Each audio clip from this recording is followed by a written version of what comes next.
नमस्कार दोस्तों, मैं राहुल पटेल, डायरेक्टर ऑफ सोफ्थामो एजुकेशन सर्विसेज प्राइवेट लिमिटेड फिर से आपका एक बार स्वागत करता हूं सोफ्थामो की ऑफिशियल यूट्यूब चैनल के ऊपर। हर बार की तरह इस बार भी कुछ अलग विषय के साथ आपके सामने उपस्थित होने जा रहे हैं। आज का ये जो हमारा टॉपिक है वो रिसेंटली जो रिलीज हुआ है एफएमजी का रिजल्ट, उसके बारे में है। वो रिजल्ट क्या आया हुआ है, कैसे आया हुआ है, वो जानना अति आवश्यक है। लेकिन यहाँ पे वो डिस्कस करने से पहले मेरा आपसे निवेदन है कि अगर आपने इस चैनल को सब्सक्राइब ना किया हो, सब्सक्राइब जरूर से कर ले ताकि आने वाले वीडियो के भी आपको बेनिफिट मिल पाए।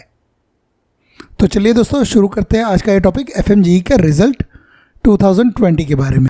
कई कंसल्टेंट और कई पेरेंट्स का एक क्वेश्चन रहा था इस बार कि 2020 का जो एफएमजी का रिज़ल्ट आया हुआ है वो रिज़ल्ट इतना डाउन क्यों गया है। करीबन 17,789 यानी कि 17,789 स्टूडेंट ने यहाँ पे एग्ज़ाम दिया था। उसमें से जो पासिंग थे, जो जिन लोगों ने एग्ज़ाम क्वालिफाइड किया, वो करीबन 1,697 स्टूडेंट थे। और उसमें जो फेल थे स्टूडेंट वो थे करीबन 13,790 थे।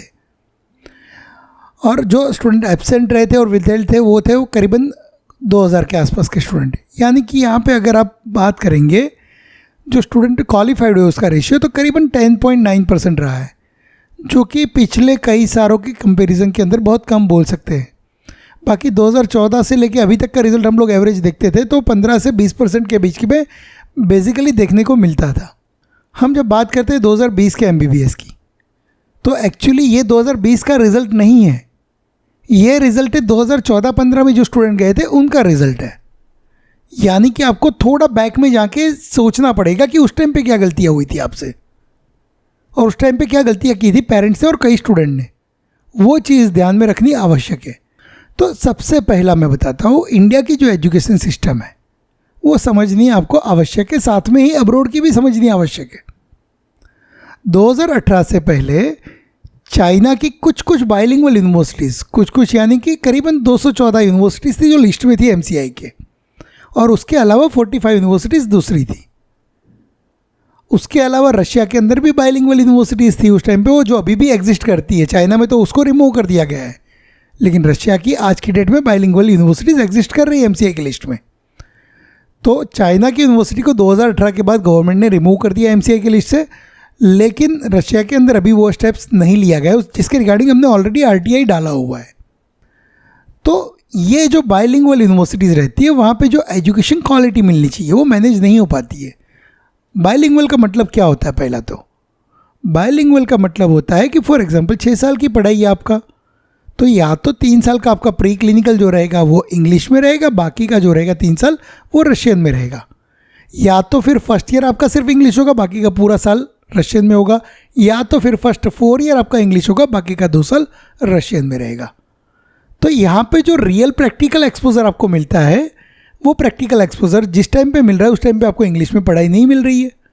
तो ये एक रीज़न वहाँ पे इफ़ेक्ट कर गया है रिज़ल्ट को यहाँ पे बिगाड़ने के अंदर। दूसरी अगर बात करेंगे तो यूनिवर्सिटी का जब सिलेक्शन करते हैं हम लोग, तो यूनिवर्सिटी के अंदर पेरेंट्स का जो क्वेश्चन बेसिकली रहता है वो एक ट्रैवल एजेंट जैसा क्वेश्चन रहता है कि वहाँ पे बच्चे को फूड क्या मिलेगा, वहाँ पे बच्चे को एकोमोडेशन कैसा मिलेगा, सिंगल शेयरिंग मिलेगा, डबल शेयरिंग मिलेगा, यूनिवर्सिटी से हॉस्टल का डिस्टेंस कितना है, वहाँ पे ठंड कितनी है, यहाँ इंडिया से वहाँ पे ट्रैवल टाइम कितना है। इस टाइप के बेसिक क्वेश्चन पेरेंट्स पूछते हैं, लेकिन कभी भी उसके बारे में रिसर्च नहीं किया जाता जिसकी रियल में रिक्वायरमेंट रहती है, जो कि है यूनिवर्सिटी का इंफ्रास्ट्रक्चर। किस तरह की यूनिवर्सिटी की बिल्डिंग है, कितनी पुरानी है, कितना पुराना टीचिंग स्टाफ वहाँ पे अवेलेबल है, वो सब चीज़ें जाननी आवश्यक है। उसका एक्रेडिटेशन पार्ट क्या है, वहाँ पे कई सारी चीज़ें हम लोग मिस कर देते हैं, और ये गलतियाँ की गई है 2014-15 के अंदर, और उसका ही यहाँ पे नतीजा देखने को मिल रहा है। पुअर इंफ्रास्ट्रक्चर है वहाँ पे, बच्चे को कुछ देखने को ही नहीं मिलेगा तो पढ़ेगा कैसे, और ठीक से पढ़ाई नहीं होगी तो एफएमजी कहाँ से क्लियर करेगा। तो ये दिक्कतें आने वाली थी ही है। उसके बाद अगर हम लोग बात करेंगे तो क्लिनिकल एक्सपोजर के बारे में है।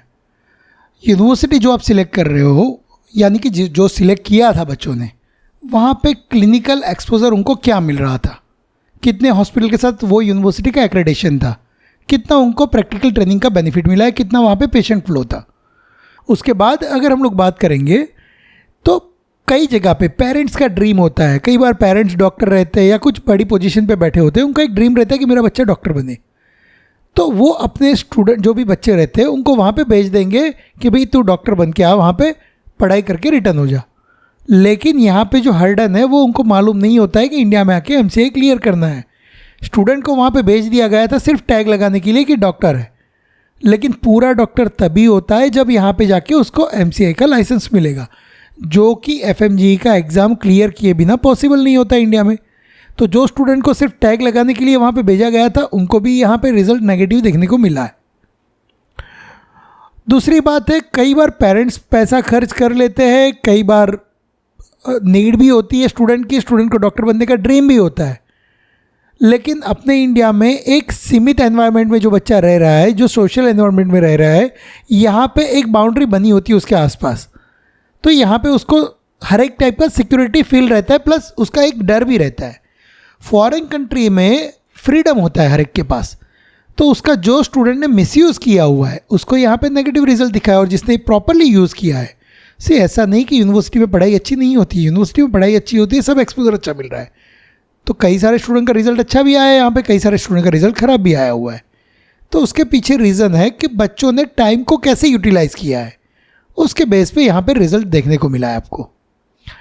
दूसरी बात है, कई बार स्टूडेंट जो होते हैं पेरेंट्स को पता नहीं होता है, लेकिन यहाँ पे खुद का वो लोग अरेंजमेंट कर रहे होते, पढ़ते नहीं है, रेगुलर क्लास भी नहीं जाते, और टीचर को वहाँ पे करप्टेड बना के बैठे होते हैं। टीचर को वहाँ पे घूस दे के वो पास हो रहे हो, वैसा एक एनवायरनमेंट क्रिएट किया होता है स्टूडेंट लोग ने, और एक पूरा यूनियन वहाँ पे बना होता है। पेरेंट्स को ये चीज़ें ध्यान में नहीं थी, तो ये एक करप्शन लेवल जो वहाँ पे बना हुआ था अपने स्टूडेंट के द्वारा या अपने कंसल्टेंट के द्वारा, उसका एक नेगेटिव फीडबैक यहाँ पे एज ए रिजल्ट भी देखने को मिल रहा है हमको। उसके बाद अगर बात करेंगे तो जो स्टूडेंट मेडिकल के लिए जो 2018 से पहले जो रूल था, वहाँ तक सिनेरियो डिफरेंट था कि वहाँ पे कोई नीट की आवश्यकता नहीं थी या ना ही कोई परसेंटेज की आवश्यकता थी। धीरे धीरे अब्रोड की यूनिवर्सिटीज़ को पता चलने लगा। 2017 से पहले अगर मालूम होगा तो चाइना के अंदर भी कोई इतनी ज़्यादा परसेंटेज रिक्वायरमेंट नहीं हुआ करती थी, लेकिन 18 के बाद से नीट की रिक्वायरमेंट और 12 के परसेंटेज की रिक्वायरमेंट हर एक यूनिवर्सिटी में बढ़ने लगी। डिफरेंट कंट्री ने अपनी और डिफरेंट यूनिवर्सिटी ने अपनी अपनी रिक्वायरमेंट वहाँ पे बनानी शुरू कर दी, और उसके अकॉर्डिंग ही वो एडमिशन आज की डेट में प्रोवाइड कर रहे हैं, जो कि उससे पहले पॉसिबल नहीं था। बिलो एवरेज स्कोर वाला स्टूडेंट था, पेरेंट्स के पास पैसा था, वो चला गया डॉक्टर बनने के लिए, डॉक्टर ही कंप्लीट कर ली, लेकिन यहाँ पे आके FMGE क्लियर नहीं कर पा रहे हैं। तो ये एक दिक्कत वाला बात हो जाता है यहाँ पे, और उसी वजह से यहाँ पे नीट जो FMGE का रिजल्ट है वो अपने को कम देखने को मिल रहा है। दूसरी बात, जो पेरेंट्स का जो सिलेक्शन क्राइटेरिया रहता है बहुत सीमित रहता है। जैसे मैंने पहले ही बताया कि पेरेंट्स का जो क्राइटेरिया रहता है रिगार्डिंग द एकोमोडेशन होता है, रिगार्डिंग द ट्रांसपोर्टेशन होता है, और दूसरा वहाँ के वेदर के हिसाब से होता है, लेकिन कभी भी एजुकेशन रिगार्डिंग उनका कोई भी फीडबैक या कोई भी क्वेश्चन नहीं होता, या तो बहुत कम होता है। और उसी चीज़ को रेफरेंस में लेके कभी भी उन्होंने रिसर्च नहीं किया हुआ है कि कौन सी यूनिवर्सिटी का FMGE का रिजल्ट क्या है। सिर्फ वहाँ पे देखा जाता है कि मेरे पड़ोसी का बेटा यहाँ पे जा रहा है, बच्चे को यहाँ पे भेजना है। कभी भी FMGE के परफॉर्मेंस को देखा नहीं जाता है। तो ये गलती जो है सबसे बड़ी गलती मैं मान सकता हूँ यहाँ पे, कि आप जो रेफरेंस सिलेक्ट कर रहे हो वो किसी अपने को ना सिलेक्ट करते हुए अपने बच्चे के फ्यूचर के लिए सिलेक्ट करें, क्योंकि अपने बच्चे के फ्यूचर के बारे में अब जब आप सोचेंगे तो आप प्रॉपरली उसको रिसर्च कर पाएंगे। लेकिन अगर आप पड़ोसी के बेटे के बारे में सोचेंगे कि उसके बाद ही रहने को भेजना है, तो फिर वहाँ पे गलत हो जाएगा। उसके बाद दूसरी बात आती है जो बहुत अहम बात है। आज की डेट में सोशल मीडिया सबके दिमाग पे हावी हो चुका है। हर दिन कोई ना कोई नया ब्लॉगर यहाँ पे उपस्थित हो रहा है मार्केट के अंदर, और हर दिन कुछ ना कुछ नया वो वीडियो बना रहा है विदाउट रिसर्च। ब्लॉगर लोग का काम क्या होता है, ट्रैवल करेंगे यहाँ से यूनिवर्सिटी तक, वहाँ पे जाके हॉस्टल के अंदर के रूम दिखाएंगे, वहाँ पे खाना कौन सा मिल रहा है वो दिखाएंगे, लेकिन कभी भी वहाँ का प्रैक्टिकल एक्सपोजर क्या है, एजुकेशन लेवल क्या है, वो बताया नहीं जाएगा। तो ये बहुत बड़ी नेगेटिविटी क्रिएट होती है, और यही चीज़ का जो भी है जुर्माना अभी स्टूडेंट भुगत रहे हैं।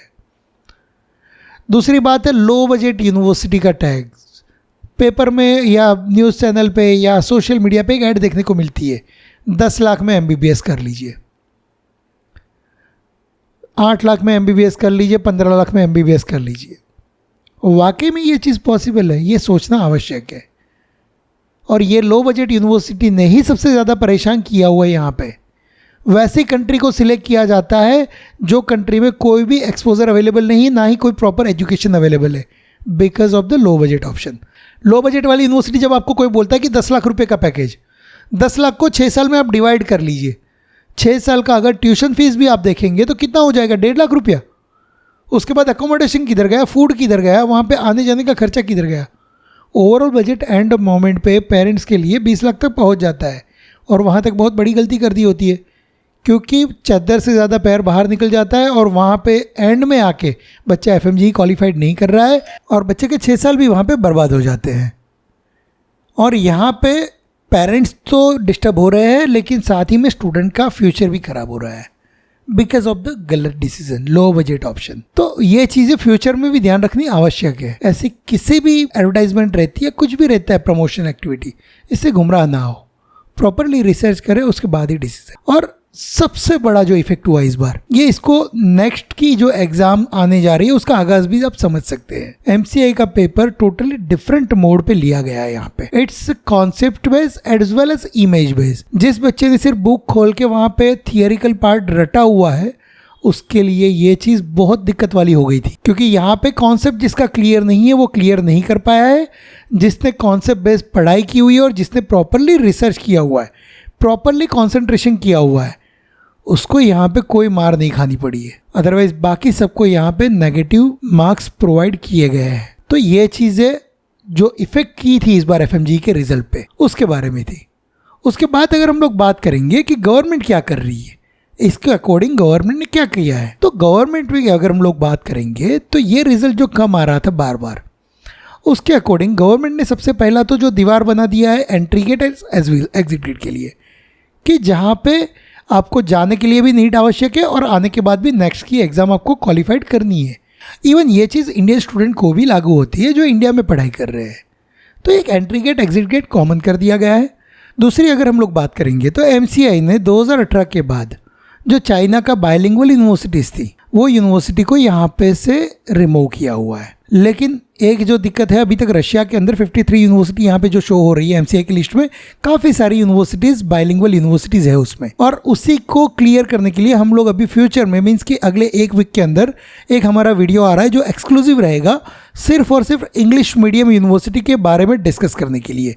कुछ यूनिवर्सिटीज़ आज की डेट में भी MCI के लिस्ट में है, लेकिन वो स्कैम्स कर रही है, तो उसको प्रॉपरली आपको भी रिसर्च करना पड़ेगा। जहाँ तक MCI तक उसकी कंप्लेंट्स नहीं जाएगी, वहाँ तक उसके ऊपर कोई भी नेगेटिव फीडबैक नहीं आने वाला है, नेगेटिव उसके ऊपर कोई एक्शन ली जाने वाली है नहीं। दूसरी बात उसके अलावा करेंगे कि MCI ने जो दूसरा एक स्टेप लिया हुआ है, वो सबसे बड़ा स्टेप है। MCI पहले कभी भी अब्रॉड की यूनिवर्सिटीज़ की कोई भी परफॉर्मेंस डिटेल प्रोवाइड नहीं करती थी।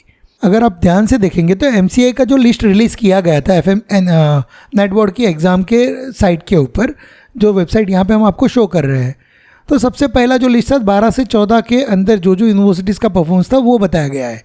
हालांकि 12 का अलग से, 13 का अलग से, 14 का अलग से नहीं दिया गया है यहाँ पे। वैसे ही 15 से 18 का एक कॉमन लिस्ट दिया गया था, जो कि 3-3 साल का कंबाइंड रिजल्ट वहाँ पे दिखाया गया था।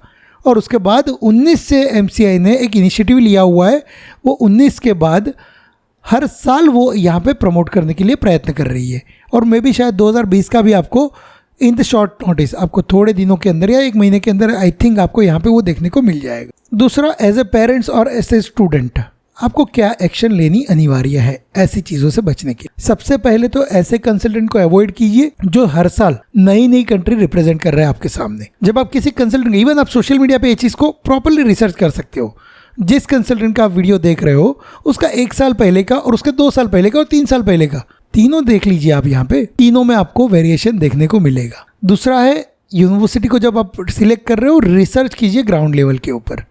उसका FMGE का रिजल्ट सिलेक्ट कीजिए, उसका एक्रेडिशन पार्ट चेक कीजिए, वहाँ पे इंडियन स्टूडेंट का फ़्लो क्या है वो भी देखिए, और वहाँ पे पेशेंट का फ़्लो क्या है, आपको क्लिनिकल एक्सपोजर क्या मिल रहा है, ये सब चीज़ों को ध्यान में रखना आवश्यक है। और सबसे बड़ी बात है सिक्योर जोन, सिक्योर है कि नहीं वो प्लेस, वो भी ध्यान रखना ज़रूरी है आपको। उसके बाद रेफरेंस वाली चीज़ पे कतई ध्यान ना दे। कई बार स्टूडेंट ही एजेंट बन के बैठे हुए हैं मार्केट के अंदर। जो स्टूडेंट जिस यूनिवर्सिटी में बैठा है उसको अच्छी बोलेगा, दूसरे के लिए भी नेगेटिव बोलेगा। वो चीज़ से मिसगाइड ना होइए कभी भी। प्रॉपरली खुद से रिसर्च कीजिए, दूसरे 10 स्टूडेंट से कांटेक्ट कीजिए और उसका रियल सिनारियो जो है वो पता कीजिए। तभी जाके आप अगर सिलेक्ट करेंगे यूनिवर्सिटी को तो आपको प्रॉपर रिजल्ट वहाँ पे देखने को मिलेगा। तो यही एक हमारा अभी आज का एम था कि जो रियलिटी थी आपके सामने लाए। तो जब भी कोई कंसल्टेंट सिलेक्ट करते हैं, प्रॉपरली रिसर्च करके, प्रॉपरली प्लान करके, फ्यूचर के गोल को ध्यान में रख के। देखिए कई कंसल्टेंट आपको मिसगाइड करेंगे, अलग अलग ऑफर्स देखें। कोई बोलेगा यूएस अमेरिका सिंगापुर करवाते, कोई बोलेगा यूके प्लैब करवाते, कोई बोलेगा यूरोपियन कंट्री का कोचिंग करवाते हैं, जबकि उसका अभी कोई मायने नहीं रखता है। आपको अभी जो फोकस करना है सिर्फ और सिर्फ एमबीबीएस की पढ़ाई के ऊपर फोकस करना है, और एमबीबीएस की पढ़ाई में जो यूनिवर्सिटी में आप जा रहे हो वो कितना स्ट्रांग है वो देखना आवश्यक है। It's a second part. Accreditation आप देख लीजिए, वो ज़रूरी है। अदरवाइज ऐसी मोह जाल में फंस के कहीं पे भी गलत डिसीजन मत लीजिए। तो ध्यान रखना है आपको, कंसल्टेंट को सिलेक्ट करते टाइम आपको सबसे अच्छा ध्यान रख के सिलेक्ट करना है, अदरवाइज कंसल्टेंट आपको सिलेक्ट करेगा और आपकी लाइफ को बर्बाद करेगा। तो दोस्तों आई थिंक आपको आज का ये वीडियो पसंद आया भी होगा। अगर पसंद आया तो अपने दोस्तों के साथ शेयर करना ना भूलें। सब्सक्राइब ना किया हुए चैनल को सब्सक्राइब जरूर से करें, यानी आगे वाले वीडियो भी आप देख पाए। तो आज के लिए इतना ही दोस्तों, धन्यवाद, टेक केयर।